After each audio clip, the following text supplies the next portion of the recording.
Good morning friends.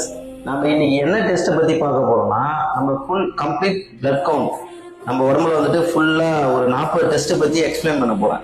40 test என்னென்ன டெஸ்ட்னா, sugar, fasting blood sugar, empty ஸ்டொமக்ல மார்னிங் வந்து டீ காஃபி எதுவும் குடிக்கூடாது, டிஃபன் சாப்பிட்டு 2 hours, போஸ்ட் ஃப்ரண்டல், அதுக்கப்புறம் கம்ப்ளீட் பிளட் கவுண்ட், அதில் வந்துட்டு வெள்ளை அணுக்கள், சிவப்பு அணுக்கள், பிளேட்லெட் கவுண்ட் எல்லாமே அதில் பார்த்துடலாம். அப்புறம் யூரின் ரொட்டீன், யூரின் கம்ப்ளீட், யூரின்ல வந்து பசல்ஸ் இருக்கா, பாக்டீரியா இருக்கா, புரோட்டீன் இருக்கா, யூரின்ல எதாவது இன்ஃபெக்ஷன் இருக்கா, அது பார்த்துக்கலாம். கிட்னி டெஸ்ட்ல ஒரு 4 டெஸ்ட் பண்றோம்.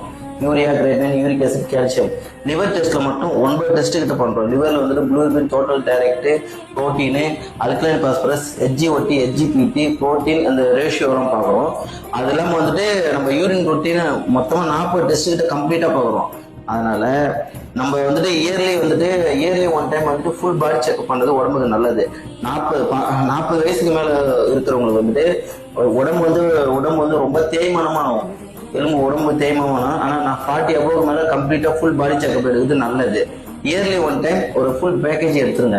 இப்போ பேசிக்கா மயக்கம் வருது, இப்போ மயக்கம் வந்ததுன்னா நம்மளுக்கு லோ பிபியா இருக்கலாம், லோ பிபி, லோ சுகரா இருக்கலாம், சுகர் அதிகமா இருக்கலாம், ஹீமோகுளோபின் லெவல் ரொம்ப கம்மியா இருக்கலாம். அதனால வந்து சுகர் டெஸ்ட் கம்ப்ளீட்டா எடுத்து பாருங்க.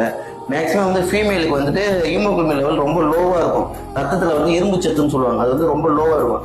அது வந்துட்டு அந்த டெஸ்ட் எடுத்து பார்க்கணும். அது எல்லா லேப்லயுமே எடுப்பாங்க. அந்த டெஸ்ட் எடுத்து பாருங்க. மற்றபடி வந்துட்டு நன்றி, வணக்கம்.